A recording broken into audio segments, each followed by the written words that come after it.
The other day I was sitting here with some of my favorite die cuts and also some of my favorite stencils, and I thought, wouldn't it be cool to have these gorgeous images painted on the walls in my apartment? And when I say painted on the walls in my apartment, I mean painted in a really oversized scale and not only the size these originally have. And you know me, if I have an idea, I need to think about how it is possible to realize that idea. Otherwise, I can't sleep anymore. So I came up with an idea, which I want to show you today, how you can also take your die cuts or your stencils and bring that to your wall as a painting in an oversized scale. Hi, this is Luise Heinzel, and I'm really happy that I can share this idea with you today, finally, because it took me a while to find a really good solution so that you can do that at home as well. So what are we going to need? First, we need to see this flower here on the wall in my living room, because I have already done that so that you can see it and that you can get an idea what I'm talking about here and how I want to have that for other walls in my apartment as well. So let's take a look at the wall. Here we go. There is this cool flower from the Sizzix Wildflower Stamps die cut set. And as you can see, this is really giant. Please excuse the mess on the sofa there. But this is my flower now, and to be honest, when I did this, I had a really hard job to film how I made this whole thing and how I got the shape of that to the wall. So I will go back to my craft desk and show you the materials, and I will also show you my really weird video footage I took when I did this. It was really hard to film, but I found this idea so interesting that I couldn't resist to share this with you. So here I'm back at my desk with the thing I made to project that to my wall, because obviously somehow we need to enlarge the flower here. So let's make the example with this flower, but you can transfer the idea obviously to any other die cut. That doesn't have to be a flower, could also be a bird or a butterfly or whatever you like. And you can also do that with the stencils. With the stencils, it's easier than with this, because the stencil is already a solid thing. Yeah, you already have what I created with the die cut with this thing. But I will go into detail about that now. So what is this? I have taken some watercolor paper, just some normal, I think 200 GSM or so watercolor paper. And then I have cut the flower out with my Big Shot machine. And then I have searched for a really sturdy transparency. And I found this transparency in the packaging of my Distress watercolor pencils. So perhaps you have the watercolor pencils as well, you know, by Ranger and Tim. And then you have this, exactly this transparency in the package. So perhaps you want to check if it's still in there. Perhaps you have accidentally thrown it away. Then please sit in the corner and cry. Because this is really helpful. But if you don't have something like this, I will tell you, of course, how this needs to be so that this whole idea can work. As I said, this is pretty sturdy. Can you see? It's, you know, when you hold it like so, it doesn't bend, but it stays like so. And that is the requirement for this idea, that you have something which can stand like so without bending. Because when you, if you want to project the flower to your wall with the help of a light source, then this needs to be really sturdy so that the whole thing can't wiggle around on the one hand, and that you get a 90-degree angle to the surface you place it, so that you have the correct proportion of the flower projected to the wall. So that means I have taken some glue, collage medium to be clear, this stuff here, and then I have carefully applied the collage medium to the back of the flower to glue that here to the acetate. And I say carefully because I made the experience, when you get some glue oopsies to the transparency, the light will project that to the wall. So that means the more tidy you work here and the cleaner your surface is, and I'm talking about the acetate here, the easier is the job to transfer that to the wall and to trace the outline of the flower to the wall, because that is what we want to do next. I find this acetate so helpful because it has this little edge here. Can you see? And this is also really sturdy. This is 90 degree. So if you want to choose another acetate from a packaging, like, you know, a food packaging or so, then make sure that you can bend it, or that you have something where you can make this little angle here. So you need this little edge, or something else where you can have it on your surface like so, so that it can stand here like so. And for the light source, I also made an experience, because I tried to use this light here. Perhaps you have seen that in some of my recent videos. I often use this to demonstrate some things when I do something with transparencies for my junk journals or so, so that you have, yeah, the imagination or an idea of how that looks when there comes light. But this light somehow didn't work, because when I had that, and I have put this here, and you can even, how is this? Here, yeah, look, you can even make this that it is not so light, but also like this, so that it is really much light. But somehow, when I have put that behind here, so that I was expecting that then there on the wall, there was the image. Perhaps I can show you that here on the table. No, it's too light here in the room. Do I have perhaps a paper or something? Let's try it with this paper here. I don't know if this will work, if I can show you what happens here or what doesn't happen. When I put that here like so, and imagine this was the wall, I couldn't see anything. That was really weird, because this is a really strong light. It looks in the camera like this is a little bit yellowish and not so strong. But when you have no light in the room, so, you know, all of the curtains are closed and so on, then this was not strong enough to project the flower to the wall. Why am I telling you that? That is easy, because when you have something like this and you try it out and it doesn't work, try to search for another light source.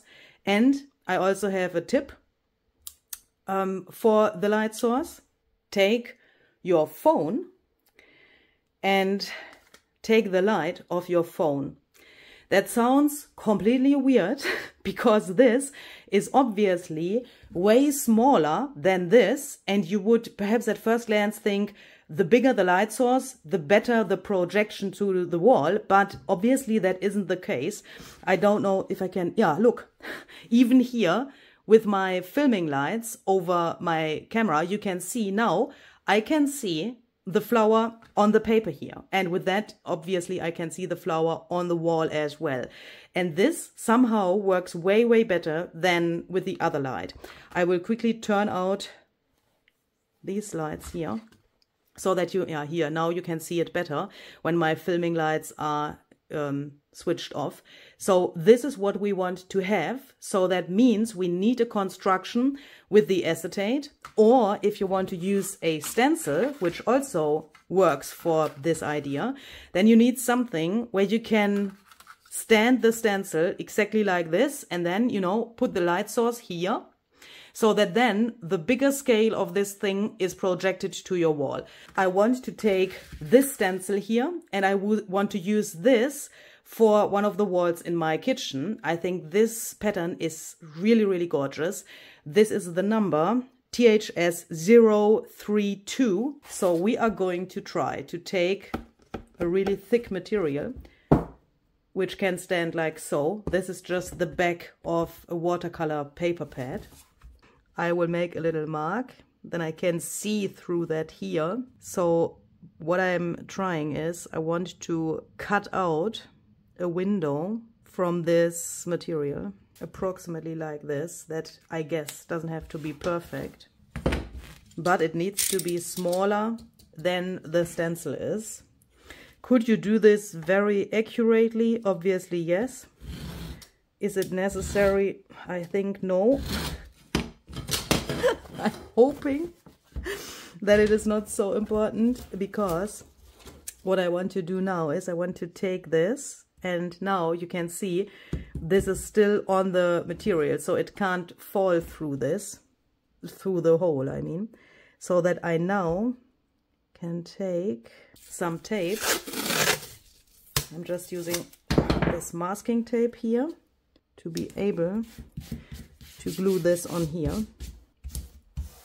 So then this is on here and the light can go through here so that we then can project this to the wall. Okay, so here we go. Here I am in my kitchen. Please don't be confused. The light is still on so that I can film this and my setup. So here's my little setup. This here is, you know, the distance to the wall. I have decided that, you know, with the light switched off so that I can see the size of the pattern here. I will try to show you that. So this is what I can see on the wall then. And this is the size I want on my wall. And I know this is pretty big, and yes, this will take a while to trace and then paint, but I think this could look really, really great here once it's finished. So that's the plan. And here you can see my setup. This was pretty easy to bring this cardboard into this position because I've just taken two books. Can you see here is one book? And there's the other book, and I've just placed the cardboard in between and it stands by itself. No glue, no clamps or anything else involved. And to get the right height, I have just taken this little wooden box here, placed that on this chair, so that I then also had a nice surface where I can have my light here on this little tripod. And there's just my phone with the light, and then, you know, it transfers the thing to the wall here. So now I need to find a position for my phone, and then I want to trace the thing to the wall. For that, I'm going to use a pretty dark pencil. I have this one here. This is really, really black. That is helpful because my wall is already brown, so that means it would be hard with a normal pencil to trace this. You could even take a black watercolor pencil or so. This is, you know, just a normal cheap pencil. It says soft. I think that is not the baddest idea, because when the wall is also a little bit soft, you know, then you don't scratch into the wall, but you just, you just want to trace the shape. So let's try that.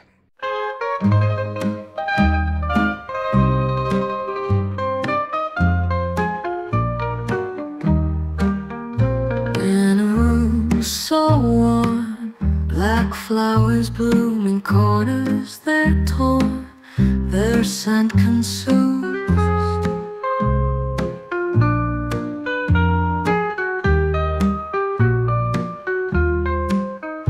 Dusty frames on walls, memories fade, but the flow's call, they're never afraid.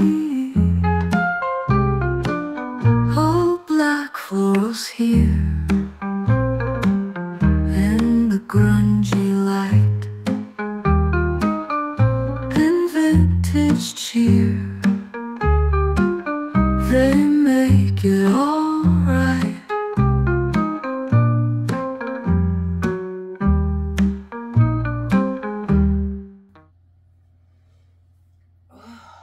Okay, I'm pretty sure you can't see me right now, but please believe me, I'm here.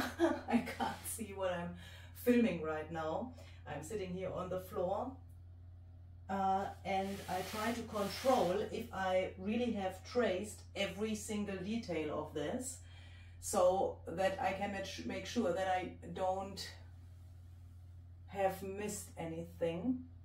I think that is pretty important, because for painting this we need to have light, obviously, and when I switch off the light of my phone and, you know, remove the setup there, I will never be able to get that back into this position. So I want to make sure that I really have traced every single detail of this. Here where the pattern ends, I mean, the stencil is not longer there. I have to improvise later a little bit, but I think this is already pretty good.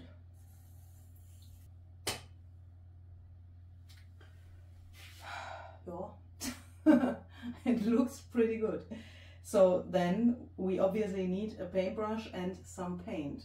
So I've decided for this gray color here. I think that matches the brown really, really well. And it is really similar to what I have there on the wall, on the top part of the wall. It's not the same gray because I have mixed that color in the little jar I have just shown you from some other leftover wall paints I had, but I think that should be fine. And I also have taken out different sizes of paintbrushes so that I have an easier job to paint this pattern now.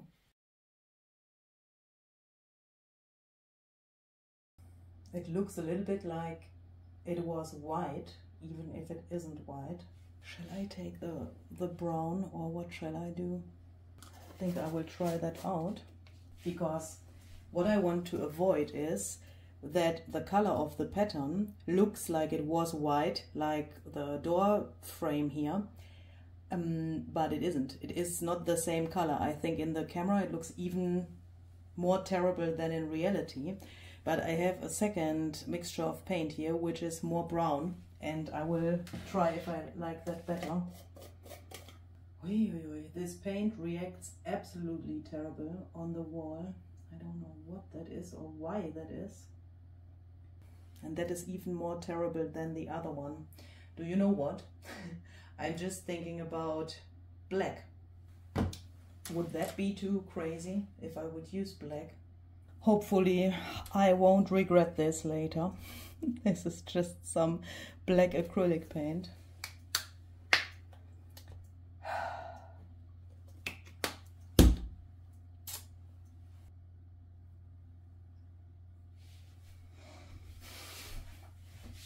Oh yes. Oh my goodness. That is way better. Holy cow. I haven't expected that this looks so good. Okay, so let's do the rest. See you in 2 hours or so.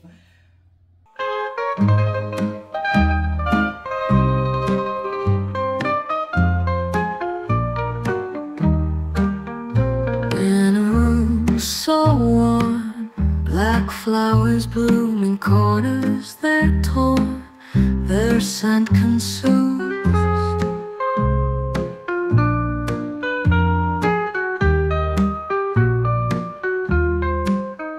Dusty frames on walls, memories fade, but the flows call, they're never afraid. Oh, black florals here in the grungy light, in vintage cheer, they make it alright.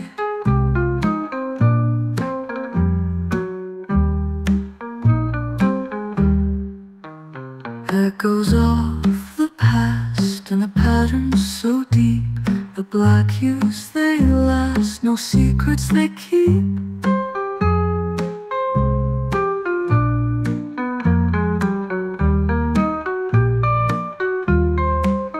Soft. Oh, hi, good morning. You are still here. That is very patient.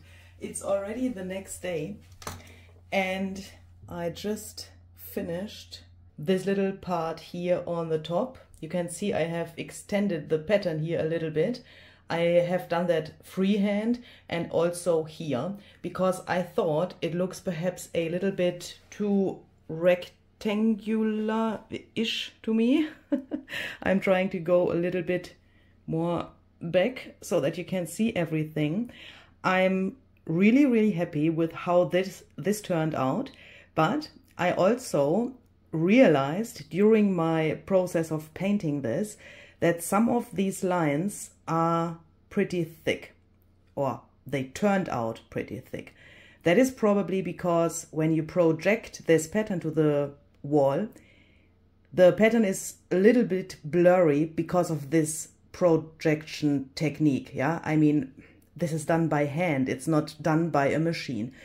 And because of the fact that you go around here with your paintbrush, it can also happen that the lines turn out thicker than you want. So perhaps you want to have that in mind if you do a delicate pattern like this. I mean, I would consider this very delicate. If you look to the original stencil, then you can see that here are really thin lines, and that is pretty delicate, isn't it?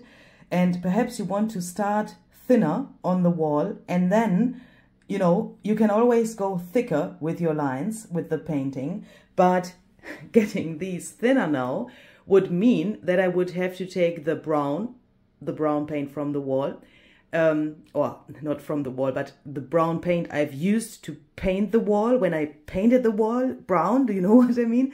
And I would need to go around here to make these lines thinner. But I mean, even if I could do that, I could go to the paint shop and buy exactly this brown I have used here and then go around there and paint over the black. But I think you would always see that, but that would be the only way to make these lines thinner. So I thought, how can I get this, on the one hand, a little bit more delicate, and on the other hand, a little bit more artsy? Because this is now the stage where we have the base, if you will, and now I want to try something. I'm really a little bit scared, because I want to take a golden edding and set some golden accents here. I'm really a little bit scared how this will react on the wall, and because of that I want to first, in a second, try it here on this little piece. I've used this as a palette, you know, where I have put my paint, and I will go with the golden pen here over this so that I can see how it reacts on the acrylic paint. This is probably the weirdest video setup you've ever seen on this channel. I'm really sorry, but this is the only way I can have two hands for doing this. So let's see. Why is this so... Oh no, what is this? Okay, that was just a little something from the tip here. Oh, but that looks really gold. I was assuming that perhaps, and that's why I have tried it out here first, that perhaps this turns out more brownish than golden. I have sometimes experienced with, especially with these golden pens, I mean, this is an edding. Does this have a number so that you can perhaps find it as well? It says glass, metal, plastic, paper. Does this have an, oh yeah, edding 750 creative. So perhaps this is an information that is helpful for you, I don't know. But what this does is it's really gold, and that is good, because with some of these pens I made the experience when you paint that or when you draw with it, that it is more like this aged kind of brownish gold. Do you know what I mean? And that it is not very shiny or so, but this is pretty good. So, okay, I will try to turn the camera around so that you can see that and that you can see what I'm trying to do, you know. Trying. And when I now go around here, I want to try to go on the black, but also on the wall, and then, you know, go around here, like so approximately, so that I don't have the gold always on the black, but also on the brown. Ah, hopefully I can manage this now. Where does this need to start if it shall look similar to that swirl there? It needs to start here.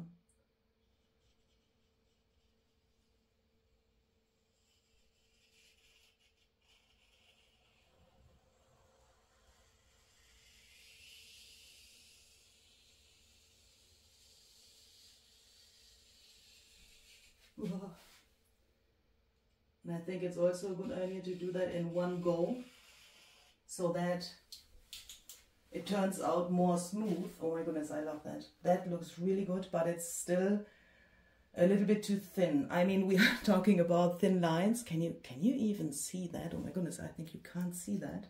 because of the angle of the light. Well, let me try to take you a little closer. Can you see that?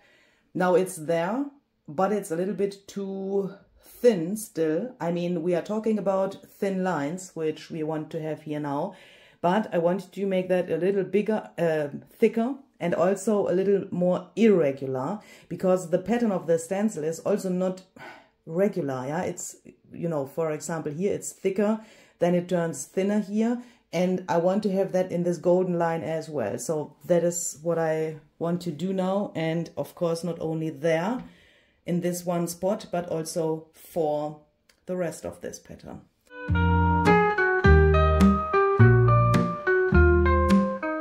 Dusty frames on walls, memories fade, but the flow's cold, they're never afraid. Oh, black florals here in the grungy light, in vintage cheer, they make it alright.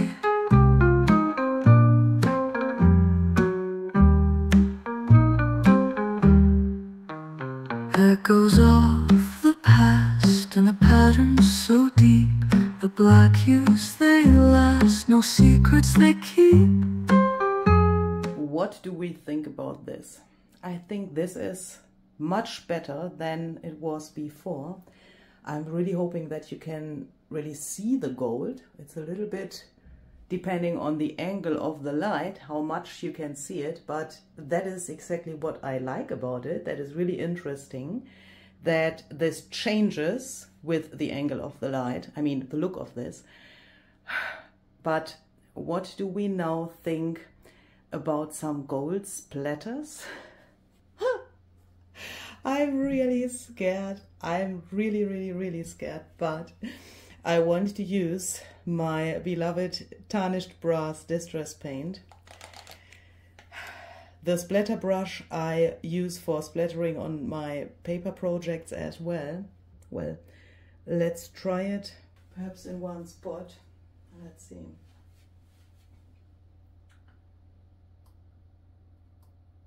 Oh, that looks really good. That looks really good. Can I put you here to my sink so that you can see that better? Oh my goodness, this is really dangerous, but I'm trying my best to show you this as close as possible now.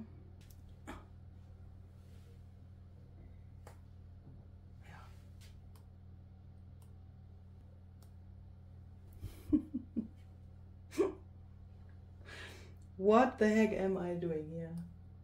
And the tarnished brass fits surprisingly well to this edding. Oh, that makes it so much more artsy. Oh my goodness, this makes me so happy. It's really handy to have a plug here right on the project. So I have taken out my hairdryer. So for example there, can you see? I think it's really dangerous that this drips down somehow. So I will quickly dry this. Perhaps not completely, but so much that I can't, that I don't risk that it drips.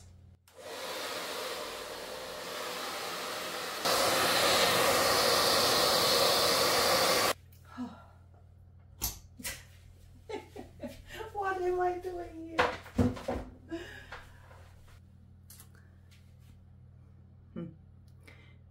It is not so easy to see in the camera somehow.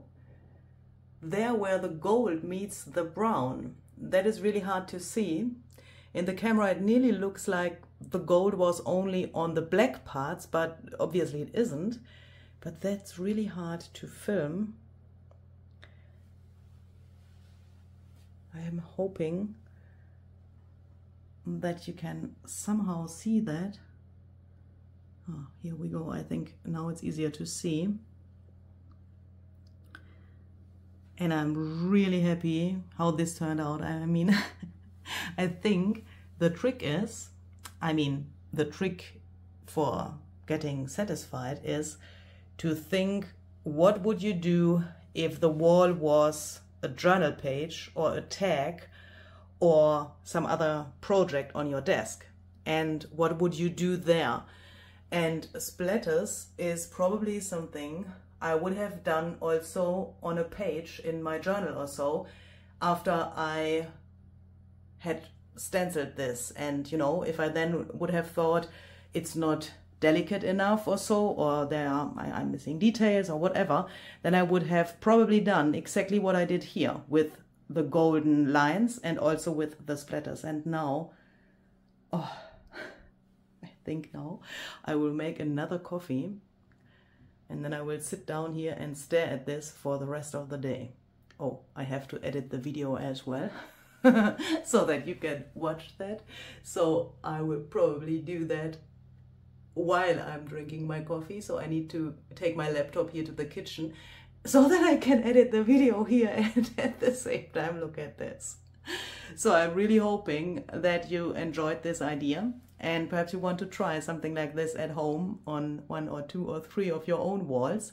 Let me know what you think about this, and see you the next time. Thanks for joining. Bye.